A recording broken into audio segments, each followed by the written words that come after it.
благодарам председателя, бидејќи изборувавте за подсетување на јавност и за навради, подсетување за сите овде. Сите овде беа дел и се сликаа со оваа кампања. Јас за жал сакав да зборуваме за тоа дека имаме 4 жени кои што се предлози за владата. Сакав да зборуваме за тоа дека гледаме исчекор некаков кон она што е 50-50 во извршната власт. Сакав да пофалам дека во собранието имаме како никогаш претходно голем број на жени пратенички. Меѓутоа, за жал, она што го гледаме и слушаме во собранието, особено вчера, и не бегајте од одговорност, е дека бројките, за жал, не ја следат промената во културата.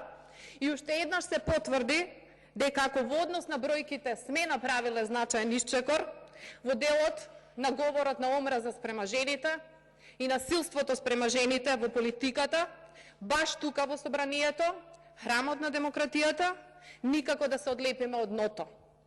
Ке речев, го допревме дното, меѓутоа за жал ова собрание, овие простории, виделе сцени предходно, многу пати, на тепање и физички напади на жени пратенички. За жал овие сали се изнаслушале и слушаат најодвратни коментари, полни со сексизам и со шовинизам. Вчера се случи еден таков испад, кој што сакам да остане запишан во стенограмите на собранието, затоа што не беше говор на омраза, беше обид за физичка пресметка со колешката Жаклина Лазаревска. Не само вербален атак, обид, повторувам, за физичка пресметка со жена пратеничка се случи вчера во ова собрание. Многу ми е жал што колегата што го направи тоа не најде доволно доблест и храброст да застане јавно да се извини тука, како што повикувате сега, не да се јавува на колешката, па кога не слушаат другите да се извинува, туку одговорница и не заради нечија лична сатисфакција, туку за да се испрати таа порака дека насилството врз жените е неприфатливо.